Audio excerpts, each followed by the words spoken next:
The Lord be with you. And with your A spirit. reading from the Holy Gospel according to St. John. Glory to you, O Lord.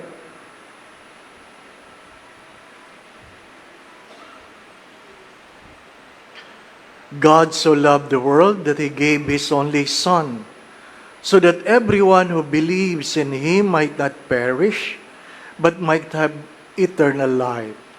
For God did not send His Son into the world to condemn the world, but that the world might be saved through Him. Whoever believes in Him will not be condemned, but whoever does not believe has already been condemned, because he has not believed in the name of the only Son of God.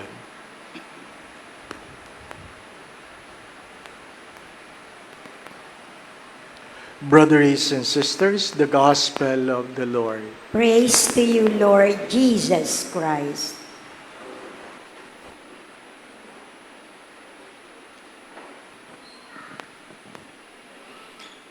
Almost 20 years ago, when I applied for a U.S. visa, and among priests, we are comparing what are the questions being asked. And one priest who applied was asked to pray the Lord's Prayer in Latin. To pray the Lord's Prayer in Latin. And he said, "Can I sing it? Can I sing it?" Ano po? Parang bayang magiliw, no? Hindi mo ma-recite pero kaya mong kantahin. Ay di kinanta niya sa harapan ng konsul. Ano po? It so happened the question that was asked during my time, when it was my time, is in a short praise, you describe the Catholic faith. And it was so simple. We believe that the Father creates, the Son redeems, the Holy Spirit sanctifies. Nagkamali siya, yun ang subject na tinuturo ko. Ano po? And the other priest, ang tanong lang sa kanila, "Give me your favorite Bible passage or passages." And all the priests, if you ask, will always respond with John 3:16. For God so loved the world that He gave His only begotten Son. Whoever believes in Him, yun lang, ano po? At sabi ng consul, ba't kayo mga pari, puro yan ang sagot? Ano po? It is not because it is the easiest to memorize, but it is the summary of the Scripture. If there is anything you can memorize, and the only thing you can memorize, John 3:16 is the summary. For God so loved the world that He gave His only begotten Son. Whoever believes in Him will not perish, but will have life eternal. Why do we celebrate Trinity Sunday? Because it is the core of our faith. If you describe our faith, it is always Trinitarian. We begin all our celebration in the name of the Father, and of the Son, and of the Holy Spirit. You are baptized in the name of the Father, and of the Son, and of the Holy Spirit. All your prayers are in the name of the Father, and of the Son, and of the Holy Spirit. Your sins are forgiven. You are absolved in the name of the Father, and of the Son, and of the Holy Spirit. When you bless your food, it's the name of the Father, the Son, and the Holy Spirit. And on the last day, before you will be buried, still you will be blessed in the name of the Father, and of the Son, and of the Holy Spirit. We as Catholics are Trinitarian by nature. What is the first reading trying to tell us? That the Father created us out of love. The Father created us out of love. What is the gospel trying to tell us? That we are redeemed by the Son out of love. And what is the challenge? The challenge is in the second reading, that we amend our lives in the name of the Father and of the Son and of the Holy Spirit. That your life should be ruled in this Trinitarian relationship. That you should never forget that you were created by God. You don't create yourself. You are created by God. So you don't waste your life. You don't waste your life. And since you are created by God, at the end, you will be held accountable for the life you live in this world. Sabi nila, what you receive from God is a gift. What you have done to your life is a gift in return. Anong ginawa mo sa buhay mo? Di po ba, ano? Mahirap yung pag-iisip ng maraming kabataan ngayon, YOLO. Ano po? YOLO. Alam niyo ba yun, nanay? YOLO. You only live once. Ano po? You only live once, kaya gawin mo na lahat ng iyong kalokohan. Ano po? Huwag ka mag-iipon, mamamatay ka rin lang naman. Di ba, ano? O kaya nung nagkasakit, mabuti sana nung nagkasakit, patay agad. Di ba ba, no? Ay na-hospital muna, walang inipon. Di ba ba, no? Kasi panay ang frappuccino. Di ba ba, no? Panay ang kape. Ngayon, pamatcha-matcha. Di ba ba, no? Mga minamahal na mga kapatid. Hindi tinatanong, tapos sasabihin, ba't kaya ako diabetic? Natural, di po ba? No? We are a product of our choices. We are redeemed by God because we cannot save ourselves. No one among us can save ourselves. Even doctors cannot prevent you from dying. One of the pilgrims is a doctor, shared about his life. He was in the pedestal of his career. Bakit? Tinitingala ka sa galing mo. Tinitingala ka. Nag-doctorate ka sa ibang bansa. At pagbalik mo dito, talagang tinitingala ka. Pangalan mo pa lang, may presyo na. Di ba ba, no? Pag ni-request mo yan, yun na yan ang doktor mo, alam mo na kung magkano babayaran mo. Diba? May mga doktor na gano'n, ano po? Talo pang metro ng taxi. Di ka pa nasakay. May kwenta na. Di po ba? Pero nasabi niya, and suddenly, I got cancer. And everything crumbles. Everything crumbles. Can you imagine, ang galing-galing mong doktor, hinahabol ka ng mga pasyente, ngayon bigla kang may cancer, ni wala kang magawa sa sarili mo. And he said, I was humbled by God. I was humbled by God. Ngayon, nagtitreat siya pro bono. Pro bono. Ano po? Mga minamahal na mga kapatid, kailangan bang ikaw ay datnan ng cancer bago katamaan? Di po ba? Ano? Huwag mo nang antayin yun. Huwag mo nang antayin. Di ba? Sinasabihin mo, tigil mo na yung paninigarilyo. Ayaw. Nung nagka-cancer, saka titigil. Wala na, may cancer na. Di ba ba? Ano? Tigil mo yung pag-iinom. Ayaw. May cancer na, saka ititigil, wala na. Hindi po ba, ano? Hindi natin hawak ang ating buhay. Hindi natin hawak ang ating buhay. Kaya nga sabi ng Diyos sa isang mayaman, ang sinabi niyang, puno ang aking kamalig, mag-iinom na lang ako, kakain na lang ako. Palalakihin ko ang aking kamalig sa dami ng aking ani. Di ba?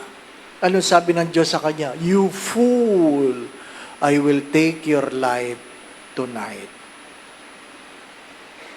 Nakakalimot ka eh. Nilikha ka lang ng Diyos at alam ng Diyos na ikaw ay nagkakasala, kaya din binigyan tayo ng tagapagligtas. Paano tayo maliligtas? Mabuhay na kalugod-lugod sa Diyos. And how are we going to do it? Even God provided the Holy Spirit to guide us. To guide us. But the sad story, many of us do not pray. Many of us do not pray. Marami sa atin pinapakisuyo ang panalangin. Ipagdasal mo naman ako. Ipagdasal mo naman ako. Di ba? Yung ganyang mentalidad, yung gusto mong ikaw ay pumayat, pero ang lakas mong kumain, naghahanap ka ng babayarang mag-i-exercise para sa iyo. Naintindihan niyo ba yun? Maraming ganyan ang mentalidad. Gustong pumayat, pero ang lakas kumain, naghahanap ng mababayarang mag-exercise para sa kanya. Aba, kahit anong exercise niya, siyang papayat, ikaw hindi. Intindihan po ninyo? Ha? Mga minamahal naman. Naikwento ko nga nung minsan. Kasi bumibili ako ng maintenance ko. Sabi nung isang chubby, chubby. Huwag daw gamitin yung mataba. Chubby, chubby. Bumibili siya ng slimming tea. Nung pinapaliwanag na paano i-prepare, tapos sabi nung nasa drugstore, sabi, tapos mag-exercise ho kayo. Nagalit. Sabi niya, iinom na ako niyan, mag-exercise pa ako. Mahirap, no? Mahirap. Palagi ko yung sinasabi, may kinakain kayong a moment in your lips, forever in your hips. Mga minamahal na ang sarap. Di ba, no? Ang sarap ng chocolate. A moment in your lips, forever in your hips. Di ba ba, no? Tapos sasabihin mo, ba't ang bigat ko? Ha? Yung aming kapatid, reklamo ng reklamo, ang taba niya, taba ko. Ano po, ang bigat ko. Sabi ko, paano ka bibigat? Ha? Mali ang timbang mo. Sabi ko, para hindi ka mabigat, humiga ka. Tapos itaas mo ang paa mo. Tapos ipatong mo ang timbangan. Di magaang ka, di po ba? Yeah. Matagal niya ako hindi kinausap. Ano ibig ko sabihin? Some of our problems are self-inflicted problems. Some of our problems is a product of our own doings. Mga minamahal na mga kapatid. Kaya nga, kailangan ipaalala sa atin ng Diyos na ikaw ay nilikha, hindi ka tagapaglikha. Learn to pray. As Saint Ignatius of Loyola said, pray as if everything depend on God, but work as everything depend on you. Kung magdadasal ka, lubusin mo ang pagdadasal na tanging Diyos lamang ang makakatulong. Pero magtrabaho ka na tanging ikaw lamang ang makagagawa niyan. Di po ba, ano? Kaya nga, patawarin ako doon sa mga lumalapit, Father, pray over mo naman ako, kukuha ko ng board exam. Palagi ang tanong ko, nag-aral ka ba? Di ba? Hindi pwedeng puro pray over. Ano po?